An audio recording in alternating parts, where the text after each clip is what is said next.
बच्चों, हाइजेनबर्ग के uncertainty principle को हम देख रहे थे। हमने आपसे बताया था कि delta x into delta P ये कितने के बराबर होगा या ज़्यादा होगा, किसके बराबर, एच अपान 4 पाई पे।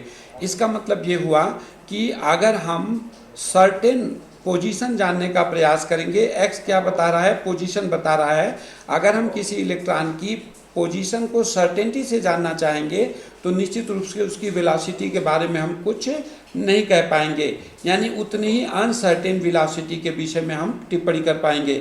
जबकि अगर हम उसकी वेलोसिटी को ठीक ठीक जानना चाहेंगे तो हम ये नहीं बता पाएंगे कि जब इलेक्ट्रॉन की वो वेलोसिटी थी, यानी वो मोमेंटम था, तो उस मोमेंटम के समय में उसकी पोजीशन क्या थी। और इसीलिए जो हाइजेनबर्ग का अनसर्टेनिटी प्रिंसिपल है वो कहता है it is impossible to determine simultaneously both position as well as momentum or velocity of a moving particle at the same time with certainty। certainty के साथ इसको ये नहीं बता सकते।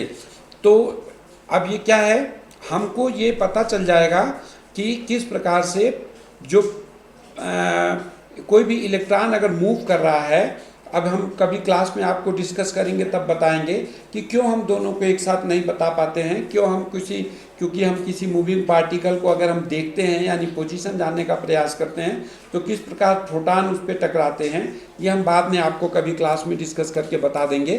फिलहाल हाइजेनबर्ग के अनसर्टेनिटी प्रिंसिपल को आप देखें तो ये बता रहे हैं कि delta x into delta P या एम इंटू वी ये क्या है, एक कांस्टेंट वैल्यू की तरफ जा रही है। अगर हम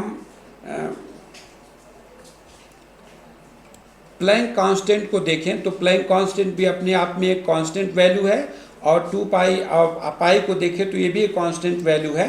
इसका मतलब क्या है कि ये जो निशान आप देख रहे हैं ये कह रहा है कि यदि हम x और p को मल्टीप्लाई कर सकते हैं तो वो क्या होगा, आइदर ग्रेटर देन और equal but never smaller than h upon 4 pi.